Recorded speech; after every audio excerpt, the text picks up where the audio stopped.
The 5th century BC seems to have been a good time to be Greek. It's no surprise that it was remembered as their classical period. The Persians had been seen off in the east.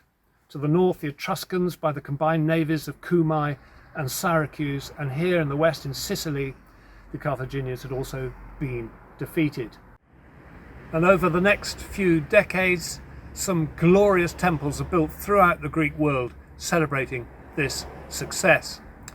But at the end of the 5th century BC, thanks mainly to some ruinous infighting between themselves, the Greek polis and colonies become increasingly vulnerable to the aggression of the Carthaginians, and in the 4th century BC, the Macedonians, and thereafter, guess who? The Romans. And after their defeat of Hannibal's Carthage at the end of the 3rd century BC, Sicily is fully under Rome's control. The losers were enslaved and treated none too well. In fact, there were not one, but there were two major slave uprisings in the 2nd century BC, which were both very violent and both suppressed with similar, if not more, violence. In the 1st century BC, Sicilians had to put up with a governor who helped himself to anything he could lay his hands on. He plundered temples, he plundered private collections, he extorted bribes to secure the release of people whom he had thrown into prison on invented charges for this very purpose. He was a particularly bad example. I'm sure there were others like him, but he was a particularly bad example. The Sicilians, what could they do? Well, they turned to a young Roman, making his way as a lawyer, who a few years before had spent a year in western Sicily as a financial and administrative supervisor. To ask for his help at all showed that they trusted him, they had a good memory of his time there. In 70 BC, Cicero surprised the establishment in Rome with a devastating prosecution of the guilty governor, Verres, even forcing him to go into exile before the trial had reached a verdict.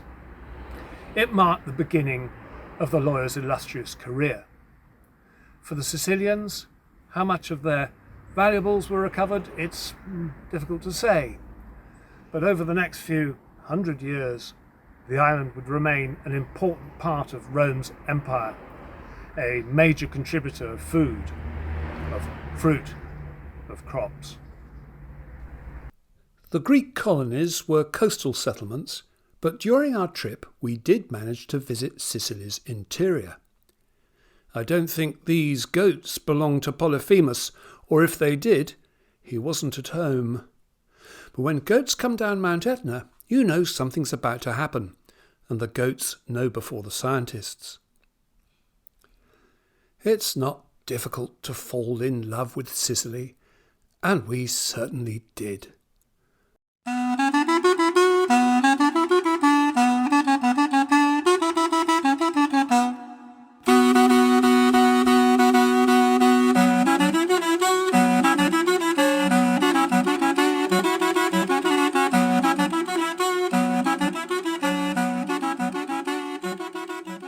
So here we are, our little odyssey almost done.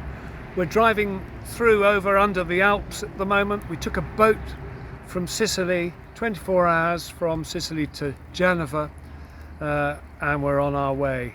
But we're reflecting on what an extraordinary adventurous spirit those early Greeks showed to found those colonies. And also, sometimes I think about the indigenous peoples and what they thought of the new arrivals. It must have varied, I guess. There would have been those who were happy to have the trade and perhaps the cultural enrichment, and others who were intimidated and felt it safer to retreat inland. And there must have been places where the Greeks weren't able to found colonies due to resistance. I mean, it's noticeable that there were no colonies on the Etruscan coastline. And we do feel like we've visited Greece without visiting Greece. I mean, Magna Graecia was very much a part of the Greek world, sharing the same outlook and culture, the same religious, political, intellectual, social values. And indeed, the polis in Magna Graecia kept their independent character longer than some of the polis on the Greek mainland, which fell under the control of the Macedonians midway through the 4th century BC, whereas the Magna Graecia polis would take a year or two longer to succumb to the growing Roman Empire.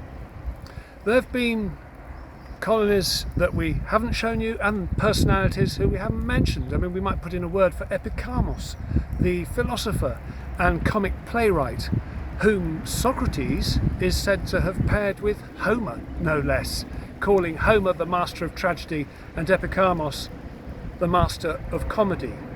Or Stesichorus, one of the most highly thought of lyric poets in antiquity. Or the inventive Archimedes of Syracuse. Or Theocritus, whose pastoral poetry was the model for Virgil's Eclogues, and his story of Polyphemus and Galatea, no doubt a source for Ovid. We could mention them all.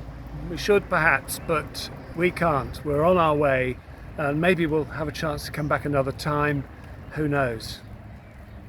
So what I'd like to do is to say farewell and thank you to all of you who have contributed readings, some wonderful readings, and some great music and some good advice, and also a good amount of help with software. Thank you, Si, keeping this project on the road. And also mention my 6 grandchildren who perhaps are a little bit young to get this at this stage.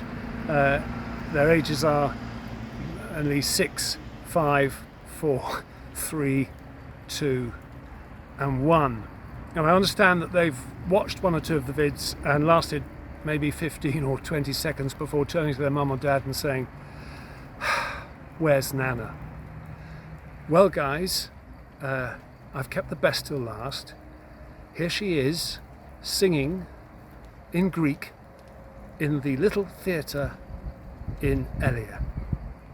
Ciao. Arrivederci.